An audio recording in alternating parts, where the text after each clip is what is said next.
evening and welcome to Newsline, where stories go beyond the headlines to touch lives, raise questions, and celebrate the spirit of our nation. Tonight, we bring you a disturbing twist inside a place meant for a second chance. A young man entered a reformatory in search of healing, but left with an amputated hand. What really happened behind those closed walls? From the painful to the profound, we met a man of the soil and of scholarship, a professor that wears two hats, academia and agriculture, reminding us that dignity lies not just in titles, but in roots. We will also take you deep to Kogi State, where culture met several things. The market, of course, and this market opens just twice a year. And have you ever wondered why so many Nigerians save the meat for the last bite? Is it cultural, psychological, or simply a strategy? We hit the streets to chew on this familiar mystery. I am Elizabeth Omori, and this is Newsline, where stories, with several heartbeats. As usual, we will begin with the news of the day. And guess who? Mina. Nice to have you back on Newsline sets, Mina. Thank you so much, Elizabeth. Good evening and welcome to the news segment. President Julius Bill of Sierra Leone is the new chairman of the ECOWAS Authority of Heads of State and Government, taking over from President Bola Tinubu, who's held the position for 2 terms. The handing over was at the 67th ordinary session of the authority in Abuja. State House correspondent Musbah Dan Wahab reports.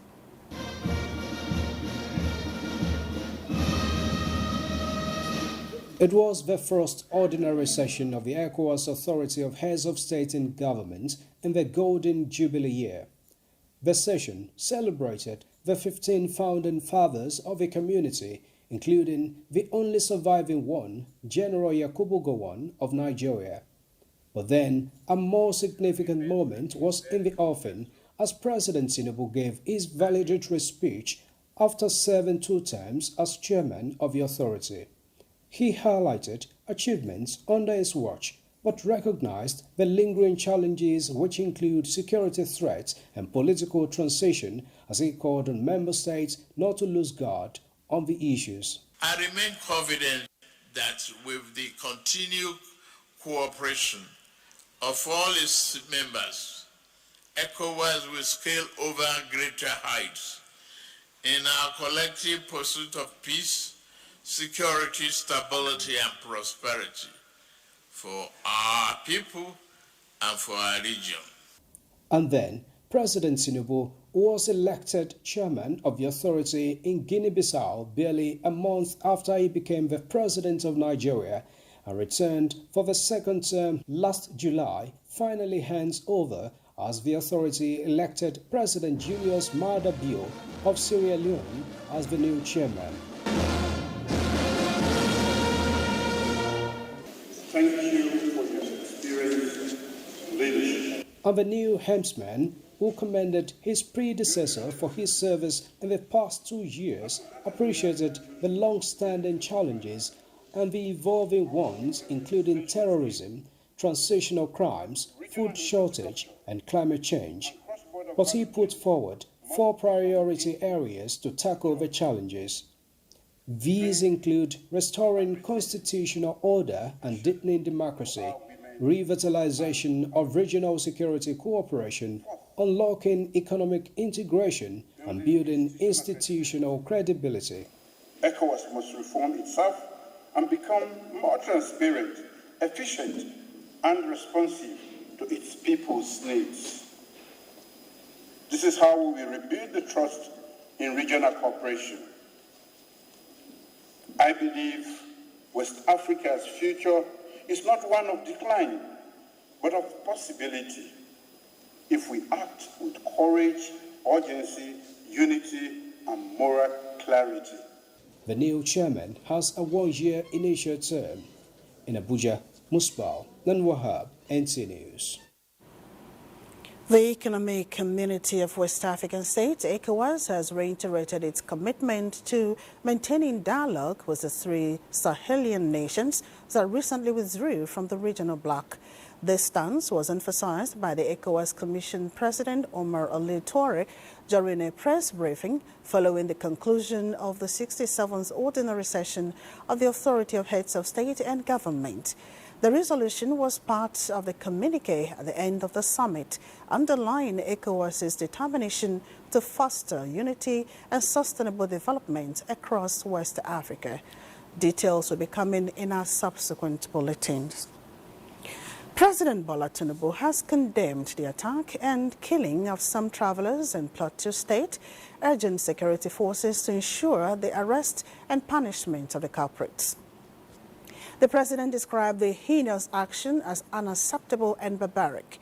The president calls for calm, promising not to allow the dastardly act go unpunished, while urging the government of Plateau State to take decisive action in handling these vicious circles of violence with a view to preventing future occurrences. President Tinubu said freedom of movement by all citizens is non-negotiable, and that the federal government will not tolerate any attempt by anyone or group of people to curtail that fundamental freedom through acts of extreme violence and fear. Similarly, President Bola Tinubu has expressed anguish over the suicide bombing in Konduga, Borno State at the weekend. The president mourned those who lost their lives, describing the attack as cowardly. The president urged security agencies to double their efforts in routing remnants of the Boko Haram insurgents who resort to attacks on soft targets as a diversionary tactic. President Tinubu condoled with the government and people of Borno State over the incident and directed the National Emergency Management Agency to support survivors. The president also sympathized with the families of those killed or injured by an explosion which occurred on Saturday morning in Kano. The explosion at scrap metal factory affected 15 people, with 5 of them losing their lives. President Tinubu stressed the importance of workplace safety measures and tasked relevant government institutions to investigate the incident. Following directives of President Bola Ahmed Tinubu for the formation of a peace committee comprising critical stakeholders, including past governors of Benue, in finding lasting solutions to insecurity in the state, the Secretary to the Government of the Federation, Senator George Akume, has met with the Ochidoma, His Royal Majesty John Eliago Odogbo, to interface with the people of Benue South Senatorial District. Blessing Omeche Ebute completes the report. President Bola Ahmed Tinubu had, during his visit to commiserate with the state over the spate of killings, directed that a peace committee be constituted to proffer solutions to end insurgency attacks on communities in Benue State. The meeting of the Secretary to the Government of the Federation, Senator George Akume, is in fulfillment of that mandate by Mr. President. The government will do everything to ensure that those who perpetrated these dastardly acts were brought to book. While taxing stakeholders in the zone to complement the efforts of President Tinubu by coming together to achieve the much-needed peace for the state, the paramount ruler of the Idoma nation, His Royal Majesty John Eliago Odogbo, stressed the need for everyone to prioritize peace through collaboration and unity. The SGF had earlier met with the Totiv in his private residence in Makudi, where they had a closed-door meeting. With the president's directives, stakeholders advocate sincere conversations that will lead to deliberate actions rather than politicizing the issue of insecurity, while the killings and sacking of communities across Benue State persist. Blessing Omeche Ebute, NTA News. Kano State Government is to reconstruct and expand the Farm Center GSM market, which was recently gutted by a fire. Governor Abba Kabir Yusuf made the announcement during a sympathy visit to the market. Abdullahi Mustafa has the report. These are some of the dozens of shops destroyed by fire 2 weeks ago at Kano's largest GSM market. Hundreds of traders remain out of business, having lost all their merchandise in the inferno. In his first official engagement since returning from the 2025 Hajj pilgrimage in Saudi Arabia, Governor Bakabir Yusuf visited the market to sympathize with the affected traders. The governor announced the state government's plan to reconstruct the burnt section of the market and undertake an expansion project aimed at creating more opportunities, especially for youth who make up the majority of operators in the bustling tech hub. We're going to construct a bridge, pedestrian bridge, to ease the movement of our youth, especially at closing time. The reconstruction plan also includes the installation of street lighting to improve security and the establishment of a fire station to enhance emergency response capabilities. Market leaders, while assuring the governor of their support, expressed gratitude for his visit and the proposed government intervention. In Kano, Abdullahi Mustafa, NTA News. Agriculture and livestock development are two sectors the present administration in Borno State prioritizes in its post-insurgency recovery drive and in the quest to resuscitate the livelihood of the citizens who are victims of the security crisis. Mohammed Goni takes us through various strides made by the Zulum administration in the twin sectors in the second year of his second term in office. With 72,600 square kilometer land area, Borno State is endowed with great potential for agriculture. Significant investment had been made in agricultural equipment and machinery to harness the potential, but has been dormant due to insurgency, which has restricted access to farmlands, particularly in the northern part of the state close to the Lake Chad. Towards this aim, the present administration in the state, in the second year of its second term of office, had put in place various policies and programs geared towards not only resuscitation of agricultural activities crippled by insurgency, but also introduced modern rain-fed and irrigated farming techniques to bolster food sufficiency for domestic consumption and export. We thank God because last 4 years ago, we came here and then nobody was farming here. We introduced dry season farming using tube wells, and you have seen the level of engagement. The state authorities within the period under review resuscitated irrigation schemes at various locations within the 3 senatorial zones, providing large water pumps, lubricants, diesel, and assorted seeds. Resuscitated 1,000 hectare Baga folder project, 50 kilowatt solar pumping station, and piped canal reticulation. Government in the period also procured 10 units of 90 horsepower tractors with plows, harrows and trailers for land preparation, as well as 351 other farm implements. The authorities also procured and installed modular tomato processing machine at Borno State Industrial Hub, established mega farms for cultivation of cowpea, groundnut, maize, rice, cassava and sesame. In the area of livestock development, the state government had also made giant strides by introducing a wide range of policies and programs, including the creation of the Ministry of Livestock Development. The state authorities established Livestock Breeding Center at Ngaranam in Mapa local government, which has 27 infrastructural facilities, including road network, housing estates for herders, veterinary clinics, human health center, schools, boreholes, security outposts, and mosques, among others. The state government purchased and distributed over 3,000 cows and 6,000 goats at Ngaranam Cattle Ranching Center.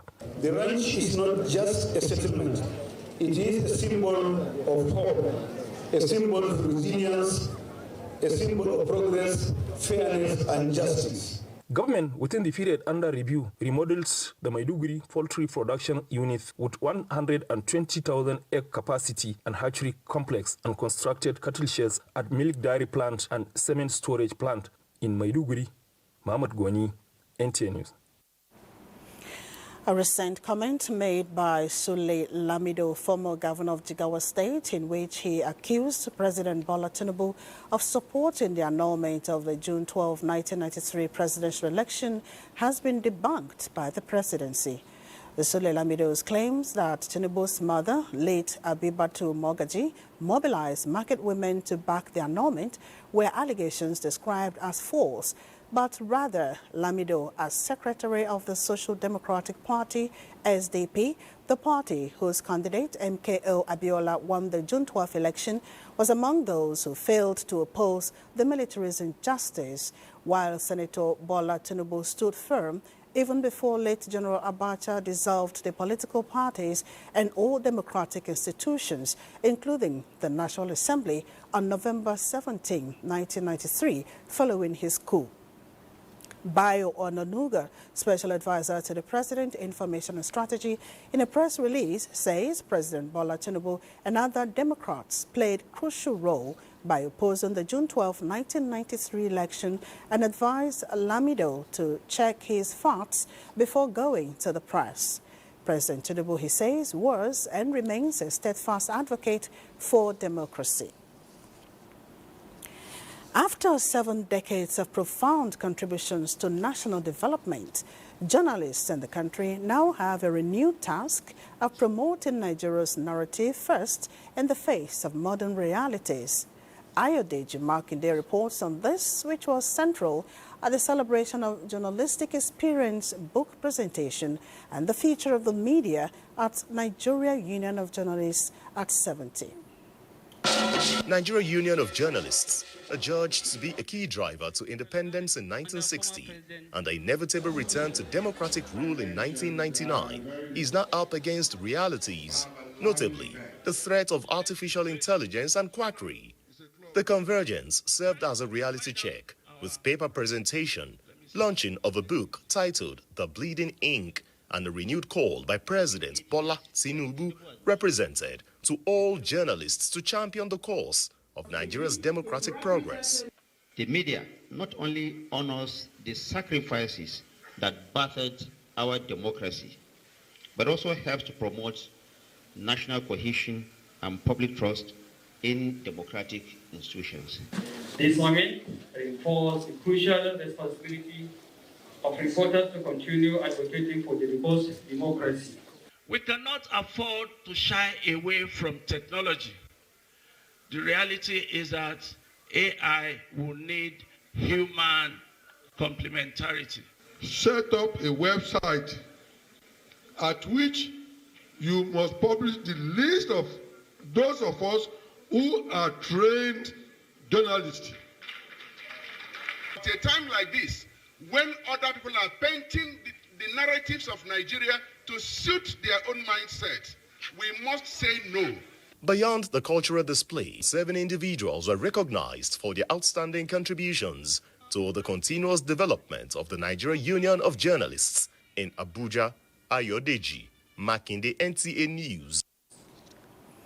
The Nigerian Army has reaffirmed its commitment to strengthening collaboration with the media as a strategic tool in promoting national security and development.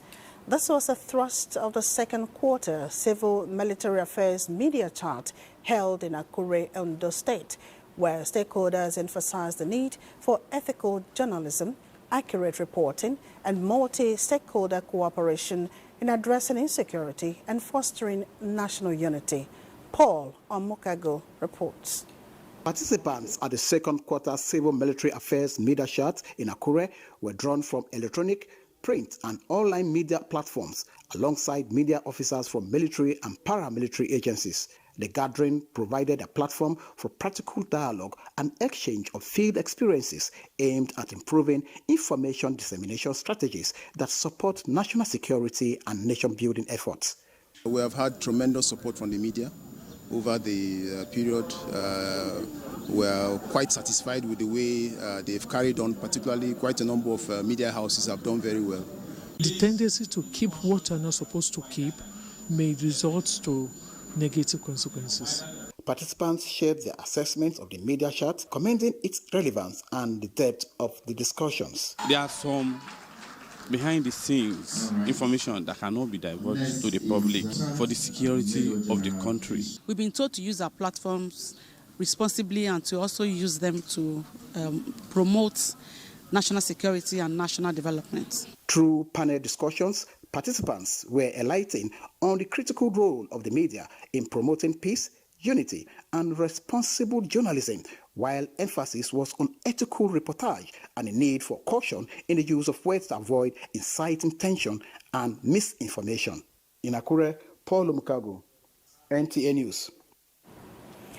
A 43-year-old female makeup artist was arrested by the National Drug Law Enforcement Agency, NDLEA, at the Murtala Mohammed International Airport in Ikeja, Lagos. The suspect, who claimed to be traveling to India for a fibroid surgery, had cocaine factory fitted in her bag. NDLEA operatives also intercepted 1 million pills of opioids in Bauchi and equally raided some suspected provision stores in Edo. Sawa Khalil Ibrahim brings us details. 43-year-old female makeup artist was arrested on Monday, June 16, 2025, at the Murtala Mohammed International Airport, Ikeja, Lagos, while attempting to board a flight to India.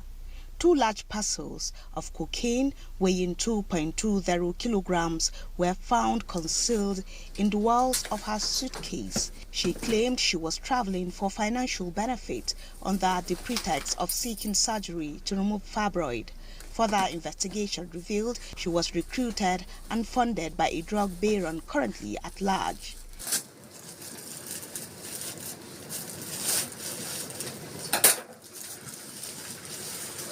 Similarly, on June 19, 2025, NDLEA operatives intercepted a shipment of sewn female dresses containing 1.3 kilograms of loud, a strong strain of cannabis heading to Bahrain, and 850 grams of cocaine concealed in cloth hangers heading to Australia.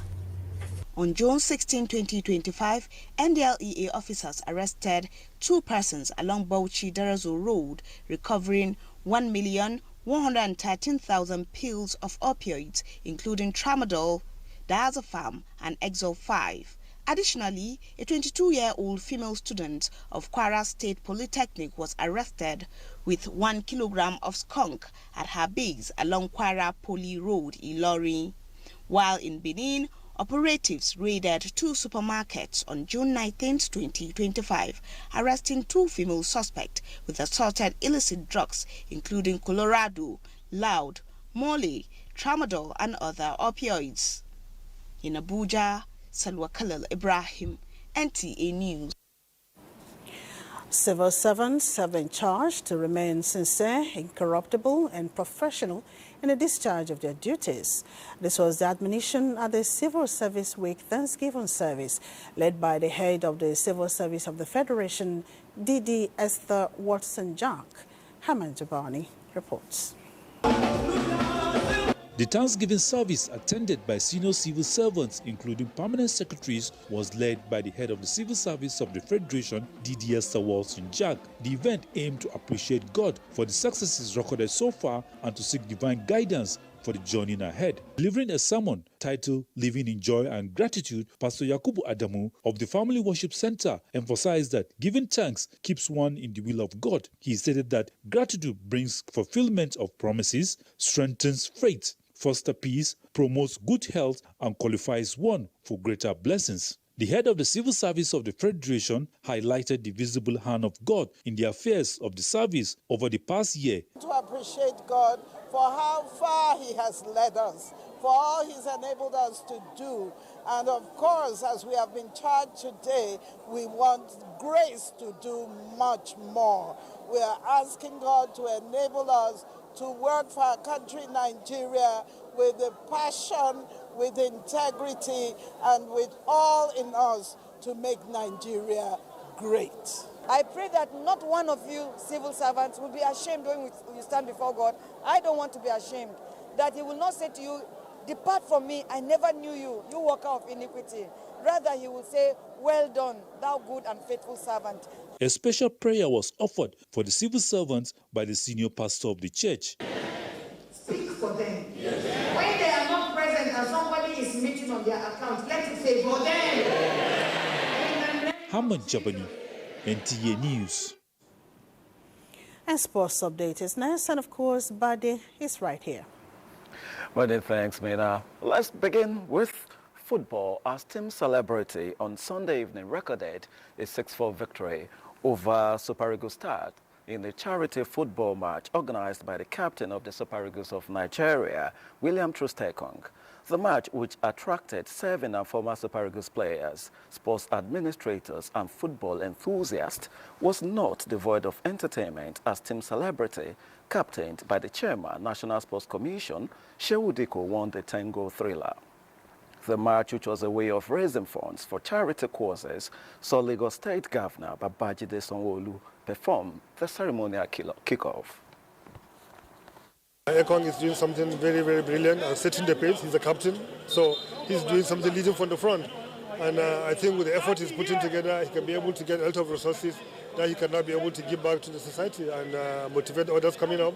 So it's quite amazing, and that's why we are all here to support him. Happy to see that even despite the fact that he was not born and brought up in Nigeria, but he tried to associate with Nigeria to really show the world that he's a real Nigerian. And then he come with that idea last year, and we feel we have to support him because we know it will impact more to our young talent at the grassroots. I think there's also so much power in sports, and that's the thing that we're trying to harness for the foundation. It's not about creating football players, it's about allowing young people to dream and to do something bigger and better than what they believed in. I could have never imagined having a charity game on this scale, and yeah, I'm really proud, and really proud of all the Nigerians who've come together here for a good thing. Meanwhile, former Super Eagles striker Udioni Gallo says the Super Eagles can still qualify for the 2026 FIFA World Cup, despite finding themselves in a precarious situation in the qualifiers. Igalo spoke with NT Sports in Abuja after a charity football match organized by the Gallo Orphanage and the Crystal Chachangi Foundation. The exhibition game, played at the FIFA Go Project pitch in Abuja, was won by Basic Maracana Football Academy, who recorded a 4-2 victory over Olympic Hybrid on penalties, with the game having ended 1-1 in regulation time. Everything is possible in football, but we have to work hard, we have to give our best. It's going to be a very difficult one, but it's possible. As long as the youths are happy, we're happy. That's all that matters. As long as Nigerian youths are happy, that's all that matters. I'm very fulfilled.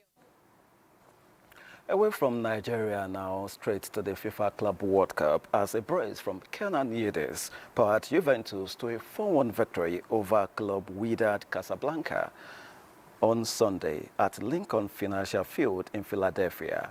The Turkey international put on a show as the Bianconeri took all 3 points, eliminating the Moroccan club from the Club World Cup. Wydad, whose traveling fan base built a brilliant atmosphere for the contest, will still play their group finale, but they have no chance of advancing. The Bianconeri, meanwhile, sit atop Group G, heading into match day 3 on 6 points. Meanwhile, 10-man Real Madrid are currently taking on Pachuca in their second group game and are leading with less than 25 minutes of normal time to play. RB Salzburg and Al Hilal have scores to settle in the final match of the night. And to a bit of tennis now, what number 2 Carlos Alcaraz held off a battling Yuri Lehecka to seal his second Queen's title with victory in an absorbing final on Sunday. The Spaniard won 7-5, 6-7, 6-2 to take his 24th career title, but was pushed hard by the informed player, who was one of the only 5 players to have beaten Alcaraz this year. Alcaraz has won 27 of his 28 matches since April, his lone loss coming against Ojarun in the Barcelona final, and Sunday's win was his 5th title this year. That does it on Sports Tonight. Let's return to Mina. Thank you, Buddy. And of course, weather forecast is next. To the weather forecast. As we begin a new week, Monday morning is expected to be cloudy with intermittent sunshine in the north and the north central region. However, the possibilities of morning thunderstorms to parts of Adamawa and Taraba states, while morning showers are anticipated in parts of Akwa Ibom states. Weather conditions are expected to intensify as the day progresses, as afternoon and evening thunderstorms are likely in parts of Sokoto, Kebbi, Katsina, Kano, Kaduna, parts of Bauchi, Gombe, Adamawa, Taraba, the FCT, parts of the north central, and isolated thunderstorms to the southern region. Along the coastline, isolated rain showers are expected. Stand by for the temperature forecast. I am Theodora Itzum. Thank you for watching.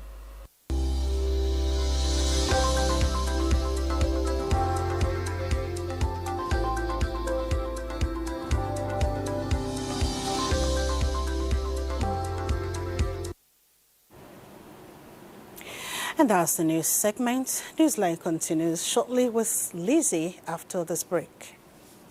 Of the head